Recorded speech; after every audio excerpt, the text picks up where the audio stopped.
Vishal from Jasmeet classes. तो कैसे हैं आप सब? तो आपके सेकंड फेज ओपन बुक के एग्जाम्स जो आने वाले हैं और मैं खासकर बीकॉम की वीडियोस लेके आता हूँ। तो बीकॉम का पेपर और जब बीए का पेपर हो, दोनों पेपर जो है 14 सितंबर से स्टार्ट है। और बीकॉम सेकंड ईयर वालों का जो पहला पेपर है वो है बिजनेस मैथमेटिक्स और स्टैटिस्टिक्स का। तो इस सब्जेक्ट की जो कुछ क्वेश्चन मैं आज आपको बताऊंगा, जिसके लिए आप प्रिपेयर कर सकते हो अपने सेकंड फेज के एग्जाम के लिए। तो अभी तक आपने अगर हमारा चैनल सब्सक्राइब नहीं किया तो उसको सब्सक्राइब करें और दबा दें बेल आइकन, और चैनल को लाइक करें और साथ में शेयर भी करें।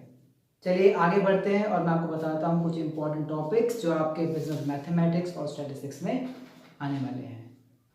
तो सबसे पहले मैं आपको एक अलग सा चैप्टर जो पढ़ा रहा हूँ, that is called business finance. Business finance बहुत ही इजी चैप्टर है, तो मैं आपको इस तरह से टॉपिक बता रहा हूँ कि आप कोई भी क्वेश्चन जो है इजीली कर सकते हो। मेनली इसके अंदर आपका दो मेन टॉपिक आते हैं, एक आता है सिंपल इंटरेस्ट और एक आता है आपका कंपाउंड इंटरेस्ट। तो ये दोनों क्या होते हैं, पहले इंटरेस्ट और कंपाउंड इंटरेस्ट के बारे में बात कर लेते हैं। देखो, सिंपल इंटरेस्ट आपने छोटी क्लास में पढ़ा हुआ है, 7th क्लास में, 8th क्लास में। कंपाउंड इंटरेस्ट के बारे में भी आपने पढ़ा हुआ है, लेकिन यहाँ पर हम थोड़ा सा एडवांस लेवल बात करेंगे। यहाँ पर सिंपल इंटरेस्ट जो है एनुअली बात करते हैं, पर एनम का इंटरेस्ट जो आप लेते हैं, अगर आप उधार लेते हो, या फिर यहाँ पर जो इंटरेस्ट का फॉर्मूला होगा, सिंपल इंटरेस्ट को हम आई बोलेंगे, जिसका फॉर्मूला होगा P इंटू आर इंटू में टी। यानी सिंपल इंटरेस्ट का फॉर्मूला क्या होगा, P का मतलब क्या होता है, प्रिंसिपल अमाउंट। P का मतलब होगा प्रिंसिपल अमाउंट, आर का मतलब होगा rate of interest per annum, rate of interest per annum, और ये होगा डेसिमल फॉर्म में। उसके बाद हमारा जो टाइम है, टाइम मतलब टाइम पीरियड इन इयर्स, या फिर मंथ्स में भी आपको गिवन हो सकता है, लेकिन आपको उसको ईयर्स में कन्वर्ट करना पड़ेगा। तो यहाँ पर और आई होगा सिंपल इंटरेस्ट, या फिर इंटरेस्ट भी आप कह सकते हो। लेकिन कभी कभी आपसे पूछते हैं कि बताओ टोटल अमाउंट कितना होगा, इंटरेस्ट लगने के बाद कितना पैसा देना पड़ेगा। तो अमाउंट को हम एस भी बोल सकते हैं, या आप चाहो तो ए बोल सकते हो, या सम बोल सकते हो, तो एस बोल देते हैं, जिसमें अमाउंट का फॉर्मूला होगा प्रिंसिपल प्लस इंटरेस्ट। यानी सपोज आपका 500 रुपये का प्रिंसिपल था और आपका 100 रुपये का इंटरेस्ट है, तो टोटल आपका 600 रुपये का जो है सम हो गया। इस फॉर्मूले को हम थोड़ा मॉडिफाई कर सकते हैं। यहाँ पर अगर हम ऊपर वाले आई की वैल्यू को पुट कर दें, यानी principal plus P R T, तो यहाँ से अगर मैं पी कॉमन निकाल लूँ तो पी 1 प्लस आर टी, तो ये आपका सम का एक फॉर्मूला हो गया, पी ब्रैकेट ओपन करके 1 प्लस आर टी। तो यहाँ से डायरेक्ट सम निकाल सकते हो, ठीक है। तो यहाँ पर अब आगे हम बढ़े तो कंपाउंड इंटरेस्ट के बारे में बात करते हैं। कंपाउंड इंटरेस्ट का मतलब होता है कि आप जब इंटरेस्ट एनुअली हो के साथ साथ सेमी एनुअली भी इंटरेस्ट आप पे करते हो, या फिर मंथली भी इंटरेस्ट पे कर सकते हो, या डेली के हिसाब से भी पे कर सकते हो। तो कंपाउंड इंटरेस्ट के अंदर आपके जो इंटरेस्ट हैं, पहला इंटरेस्ट होगा आपका एनुअली के, दूसरा आपका सेमी एनुअली या हाफ ईयरली, इसको आप बोल सकते हैं। अगला इंटरेस्ट आपका जो है मंथली बेसिस पे होगा, और फिर आपका होता है कॉन्टिन्यूस बेसिस पे, कॉन्टिन्यूसली। तो अब यहाँ पर करना क्या है, हमको कंपाउंड इंटरेस्ट में छोटी सी चीज आपको याद रखनी है कि यहाँ पर एनुअली में कितने बार इंटरेस्ट लिया जाता है, साल में एक बार। तो सपोज उसको मैं एम से डोनेट करता हूँ, साल में जितना बार इंटरेस्ट लिया जाता है उसको मैं एम बोलूंगा, एम।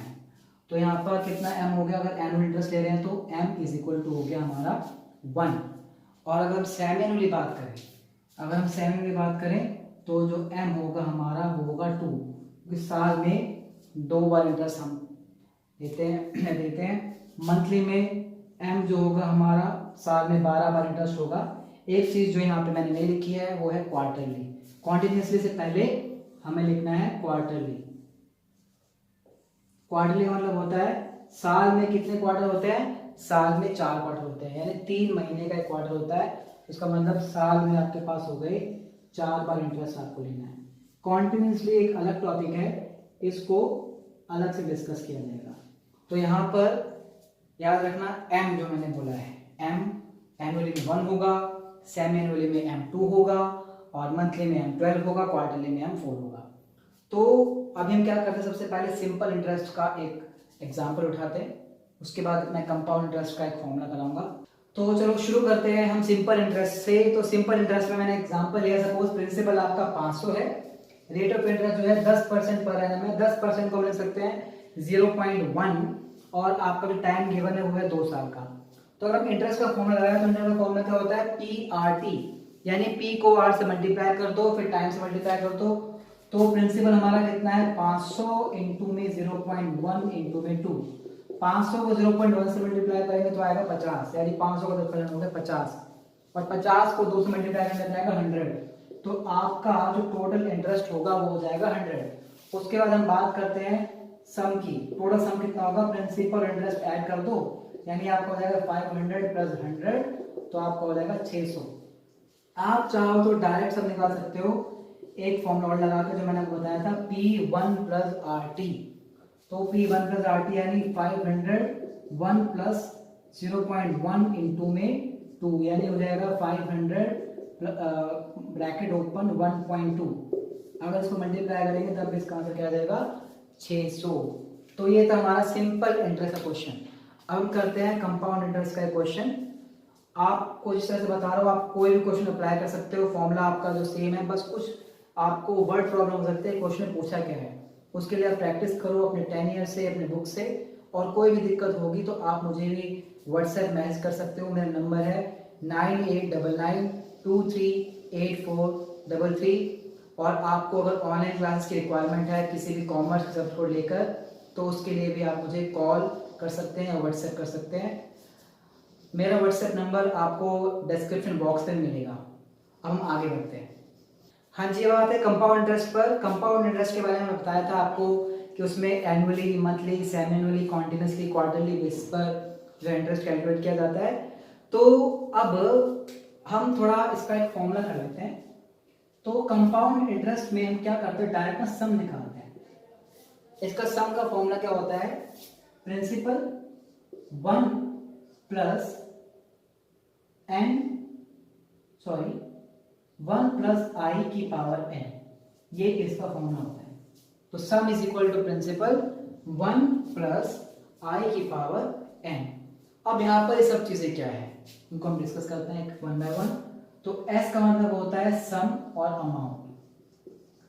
सम और अमाउंट का मतलब प्रिंसिपल और इंटरेस्ट ऐड करके एंटायर अमाउंट ही आता है। p का मतलब होता है प्रिंसिपल अमाउंट, और i का मतलब क्या होता है, यहाँ पर i का मतलब होता है जो आपका रेट ऑफ इंटरेस्ट है उसको डिवाइड कर दो m से। m का मतलब मैंने बताया था नंबर ऑफ कन्वर्जन पीरियड, यानी आपका एनुअली में कितना इंटरेस्ट ले रहे हैं, और आपका एक बार इंटरेस्ट होगा एनुअली में, मंथली में, साल में अगर मंथली है तो 12 बार इंटरेस्ट लेंगे, सेमी एनुअली है तो आपका 2 बार इंटरेस्ट लेंगे, तो m होता है।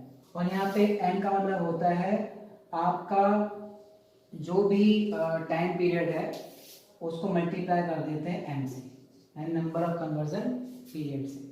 तो ये फॉर्मूला है, इसको वन बाय वन हम डिस्कस करते हैं। छोटा सा क्वेश्चन ले लेते हैं, उसमें सारी चीजें जो है आ जाती है। ये आपको क्वेश्चन है, कह रहा है प्रिंसिपल जो है, प्रिंसिपल 5000 है, रेट ऑफ इंटरेस्ट है 10% पर एनम, टाइम है 2 साल का। तो आपको सम निकालना है, अगर इंटरेस्ट अगर कंपाउंडेड है एनुअली, सेमी एनुअली, क्वार्टरली और मंथली। तो सबसे पहले हम यहाँ पर जो रेट ऑफ इंटरेस्ट को कन्वर्ट कर देते हैं। रेट ऑफ इंटरेस्ट आपका 0.1 है और इसको हमें हर बेसिस पर कन्वर्ट करना है, इसमें हमको m की वैल्यू निकालनी है। तो यहाँ पर अगर आप देखो, अगर आपका जो इंटरेस्ट है वो एनुअली है, एनुअली को हमने क्या माना, a माना, तो यहाँ पर जो m की वैल्यू होगी वो होगी r और डिवाइड बाय आपका जो है टाइम पीरियड। तो यहाँ पर वन बाय वन कैलकुलेट करेंगे, तो यहाँ पर जो i की वैल्यू होगी उसका फॉर्मूला मैंने क्या बताया था, r को डिवाइड कर दो m से। तो r आपका कितना 0.1, और एनुअली कितना इंटरेस्ट लेते हैं साल में, एक बार। तो आपके यहाँ पर जो i की वैल्यू आएगी वो आएगी 0.1। उसके बाद अगर हमें इंटरेस्ट सेमी एनुअल लेना है SA, तो यहाँ पे जो I की वैल्यू होगी वो होगी R डिवाइड बाई एम, यानी 0.1 को डिवाइड कर दो, साल में 2 बार इंटरेस्ट लिया जाता है, तो 0.1 को अगर आप डिवाइड करते हो 2 से तो आंसर आएगा 0.05।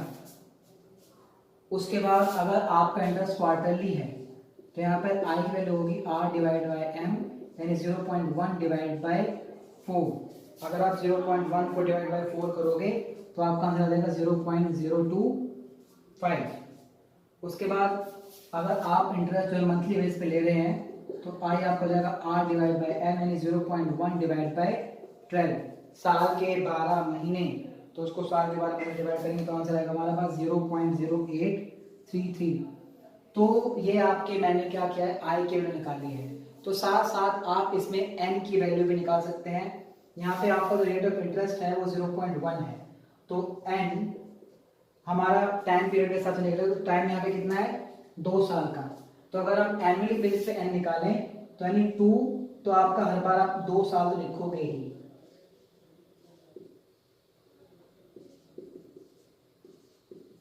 आपको करना क्या है, आपको देखना है कि एनुअली में आप देखोगे तो M की वैल्यू क्या है, उन सब M की वैल्यू से इस N जो टाइम पीरियड है इसको मल्टीप्लाई कर दो, तो आपका हर वैल्यू का कंपाउंडेड वैल्यू का जो है N की वैल्यू आ जाएगी। तो यहाँ N में देखो तो M की वैल्यू 1 है, तो उसको 1 से मल्टीप्लाई कर दो, यहाँ पे N आ गया 2। यहाँ पे 2 है, 2 से मल्टीप्लाई कर दो, N आ गया 4। यहाँ पे 4 है तो यहाँ पे हो जाएगा 2 4 से 8, और यहाँ पे 12 है तो यहाँ पे N की वैल्यू हो जाएगी 24। अब हम आगे बढ़ते हैं और उस क्वेश्चन को फर्दर सॉल्व करते हैं। अभी आपको मैं एनुअली और सेमी एनुअली करके दिखा रहा हूँ, बाकी आप खुद से भी कर सकते हैं अगर आप सेमी एनुअली और एनुअली को समझ जाएंगे। तो देखिए कंपाउंड इंटरेस्ट जो बिजनेस फाइनेंस का टॉपिक था उसमें भी बहुत सारी जो चीज़ें हैं वो करानी है, लेकिन मैं आपको अभी एक मैट्रिक्स इस चैप्टर का भी टॉपिक करा रहा हूँ। यूँ तो आपके बहुत सारे टॉपिक्स हैं, इसमें बहुत सारे क्वेश्चन आपके एग्जाम में आ सकते हैं बिजनेस फाइनेंस के, मैट्रिक्स के, डेरिवेटिव के। उसके लिए मैं 1 बाय 1 जो वीडियो निकालता रहूँगा। ये वाला जो क्वेश्चन आपका मैट्रिक्स का, ये सेम क्वेश्चन आपका फेज 1 में भी आया हुआ है, तो उसी को मैं आपको सॉल्व करके दिखा रहा हूँ। इस तरह के क्वेश्चन आपके एग्जाम में भी आते हैं। ये आपका मैट्रिक्स की इक्वेशन है जिसमें आपको 2 प्राइसेस की इक्वेशन गिवन है और उस प्राइस का आपको इक्विलिब्रियम प्राइस निकालना है। इस क्वेश्चन को चाहो तो आप इकोनॉमिक्स के भी रूल से कर सकते हो, लेकिन हमें मैथमेटिक्स के रूल से करना है। और मैथमेटिक्स के तरीके 2 हैं, या तो आप क्वेश्चन को करोगे क्रेमर रूल से या फिर क्वेश्चन करोगे आप मैट्रिक्स इन्वर्जन मेथड से। तो चलो इस क्वेश्चन को हम करते हैं क्रेमर रूल से। सबसे पहले क्या करना क्या है, इन दोनों इक्वेशन की हमको एक मैट्रिक्स फॉर्म बनानी है। तो कैसे करेंगे, सपोज यहाँ पे हमें ए की एक मैट्रिक्स फॉर्म बनानी है। बनाने कैसे, जो भी आपके यहाँ पे प्राइसेस के कोएफिशिएंट हैं उनको इस मैट्रिक्स के टेबल में रख देना है। यानी P1 के साथ है 5 और P2 के साथ है -2। सिमिलरली P1 यहाँ माइनस भी गिवन है, यानी -1, यानी यहाँ P1 की वैल्यू है -1 उसका कोएफिशिएंट, और P2 का कोएफिशिएंट है 8। और यहाँ पर एक मैट्रिक्स और बनाएगा, B मैट्रिक्स बनेगा, जहाँ पर एक का सॉल्यूशन लिखना है जो कि है 15 और 16। तो ये आ जाएगा 15 और ये आ जाएगा आपका 16। और x का एक मैट्रिक्स जहाँ पर इन दोनों वेरिएबल्स को हमको लिखना है। तो सबसे पहले करना क्या है, यहाँ पर हमको a के डिटर्मिनेंट की वैल्यू निकालनी है, इसका डिटर्मिनेंट निकालना है, और इस डिटर्मिनेंट को हम d मान सकते हैं।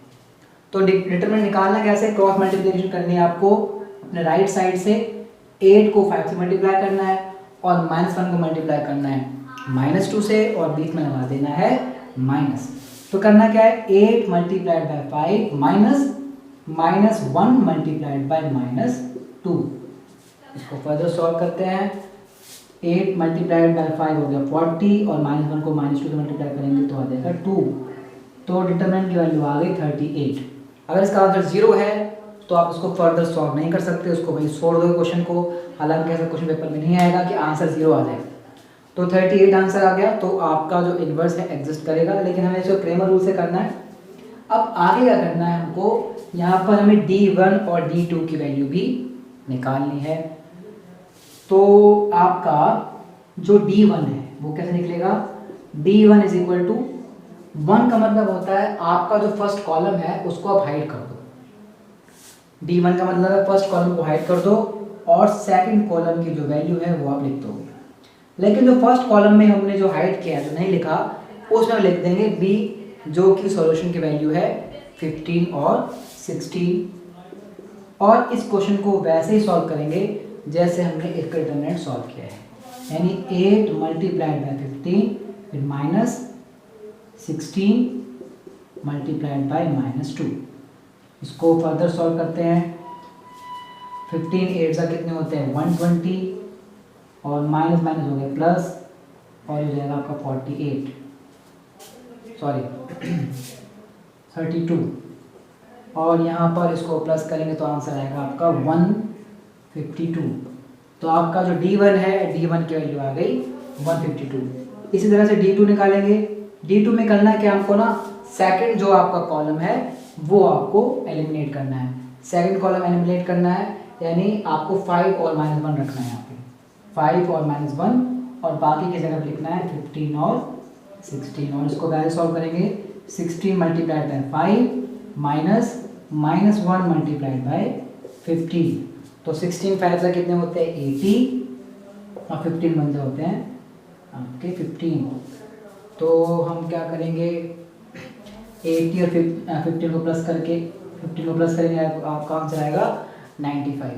तो ये आपकी वैल्यू आ गई D1 और D2 की। अब हमको निकालना है क्या यहाँ पे x1 और x2 निकालना है।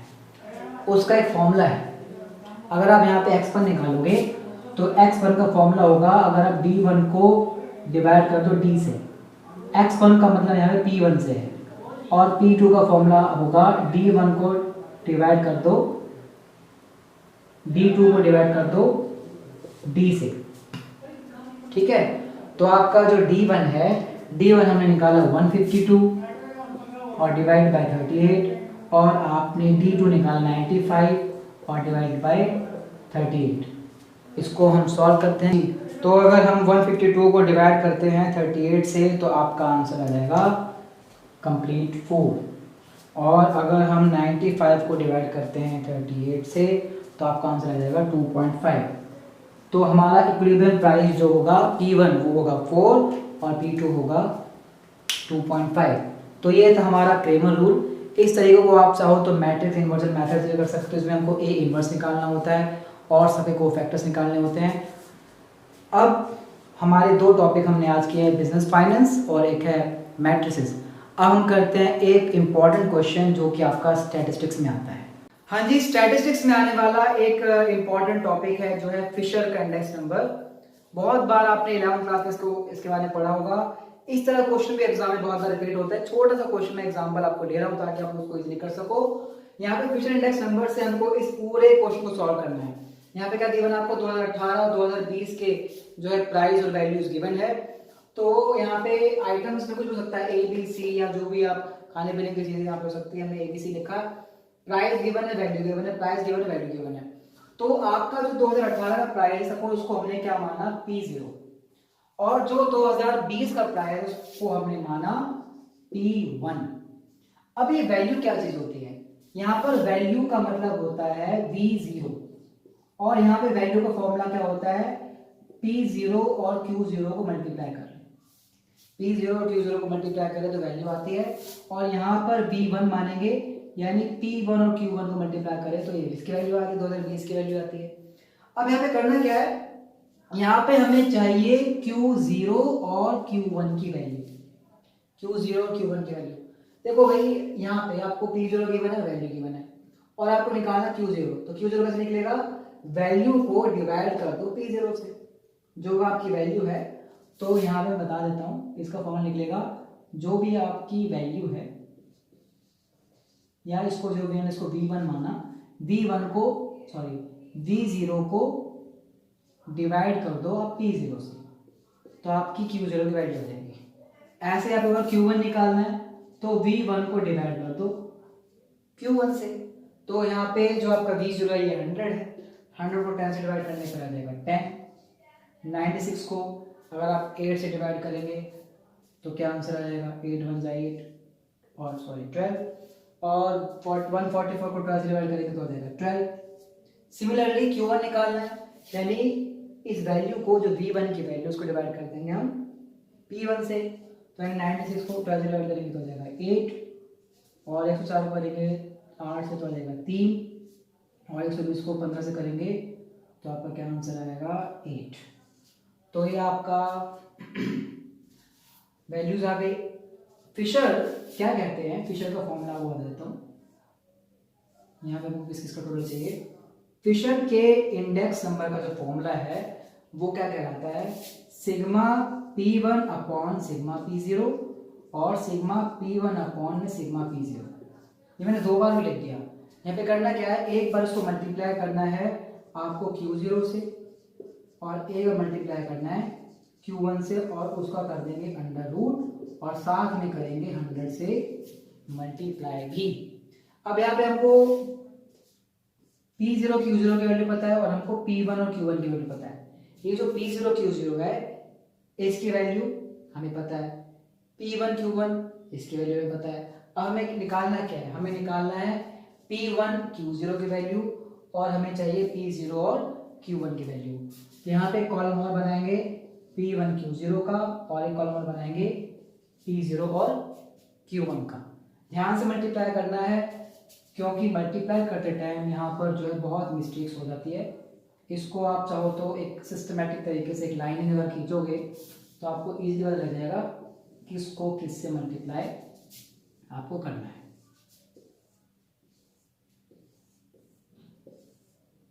अब आपका P1 Q0 निकालना है।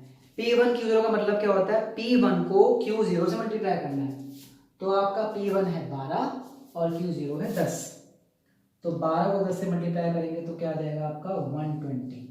8 है आपका P1, Q0 है 12, तो 12 को 8 से मल्टीप्लाई करेंगे 96 आ जाएगा, और 15 है आपका P1 और Q0 है आपका, और 12 को मल्टीप्लाई करेंगे तो आपका आंसर आता है 180। उसके बाद हमें करना है P0 Q1। P0 का मतलब होता है P0 और Q1 को आपस में मल्टीप्लाई करना है। तो आपका P0 है 10 और Q1 है आपका 8, तो 10 को 8 से मल्टीप्लाई करने पर हमारा आंसर आ जाएगा 80। फिर 8 को 13 से मल्टीप्लाई करेंगे तो 104, और 12 को हमको मल्टीप्लाई करना है 8 से तो आ जाएगा 96। अब हमें करना क्या है, इनका टोटल। सबसे पहले हम P0 Q0 का टोटल निकालेंगे, 100 प्लस 96 प्लस 144, इसका टोटल करा तो आ जाएगा 340। उसके बाद हमें 96 प्लस 104 प्लस 120, हम टोटल किया P1 Q1 का टोटल आ गया आपका 320। फर्दर P1 Q0 का टोटल करना है, जो किया गया 120 प्लस 96 प्लस 180, जो कि आ गया 396। उसके बाद हमारा आ गया 80 प्लस 104 प्लस 96, इसका टोटल आ गया हमारे पास 280। अब करना क्या है कि वैल्यूज पुट कर देना है। सबसे पहले हमें निकालना है P1 Q0, इसकी वैल्यू पुट करनी है। तो P1 Q0 की वैल्यू हमारी आई 396 डिवाइड बाय P0 Q0, सबसे पहले गिवन था ये 340, multiplied by P1 Q1। P1 Q1 हमको गिवन है 320, ये रहा, और आपका फिर P0 Q1 हमारे पास आया 280, और इसको कर देंगे इसका रूट, और इसको बाद में मल्टीप्लाई करेंगे हम 100 से। इसको फर्दर हम सॉल्व करते हैं कैलकुलेटर की हेल्प से। फिशर मेथड आपने ऑलरेडी सीखा हुआ है, हालांकि पेपर में इसका एक क्वेश्चन ये भी आ सकता है कि फिशर मेथड को हम आइडियल मेथड क्यों कहते हैं, इसको बेस्ट मेथड क्यों कहते हैं। बेस्ट मेथड क्यों कहते हैं, क्योंकि ये जितने भी टेस्ट हैं, चाहे वो फैक्टर रिवर्सल टेस्ट हो, चाहे वो टाइम रिवर्सल टेस्ट हो, उनको सेटिस्फाई करता है। टेस्ट यहाँ पे का मतलब, टेस्ट पे यहाँ का मतलब है जो कि इंडेक्स नंबर की थ्योरीज हैं, वो सब थ्योरीज को फिशर मेथड सेटिस्फाई करता है। बाकी चाहे वो लास्ट स्क्वायर मेथड हो, चाहे पार्शियल मेथड हो, वो इन सब टेस्ट को सेटिस्फाई नहीं करता। तो भी कैलकुलेट करते हैं, 396 को 320 से मल्टीप्लाई किया है 126720, फिर डिवाइड करेंगे 340 मल्टीप्लाइड बाय 280, 95 200, इसका रूट कर देंगे और साथ में 100 से मल्टीप्लाई। मैं इकट्ठा ही इसको सॉल्व कर देता हूँ, आप अपने कैलकुलेटर से इसको क्रॉस चेक कर लेना। 126 720 डिवाइडेड बाय 95200, तो ये आ गया इसका 1.33109। इसका रूट करके इसी को आपको 100 से मल्टीप्लाई कर देना है। तो मैं इसका रूट कर देता हूँ। इसका अगर रूट करेंगे तो आएगा 1.153729 और 100 से मल्टीप्लाई करेंगे तो आंसर आएगा 115.37। तो ये है इसका प्राइस इंडेक्स। तो इस तरह क्वेश्चन एग्जाम में बहुत बार आता है जब वैल्यूज आपको गिवन होती है। तो आपको अगर किसी भी मैथमेटिक्स के जो क्वेश्चन में कोई दिक्कत हो या स्टैट में कोई दिक्कत हो तो आप मुझे कांटेक्ट कर सकते हैं। मेरा कांटेक्ट नंबर यही डिस्क्रिप्शन बॉक्स में गिवन है। और कॉमर्स के किसी भी सब्जेक्ट में ओपन बुक एग्जाम को लेकर किसी भी चीज़ की गाइडलाइंस आपको चाहिए हो, हेल्प चाहिए हो और आपको नोट्स की रिक्वायरमेंट हो तो आप मुझे कांटेक्ट कर सकते हैं। तो चैनल को सब्सक्राइब करते रहिए और शेयर करते रहिए। Thank you so much.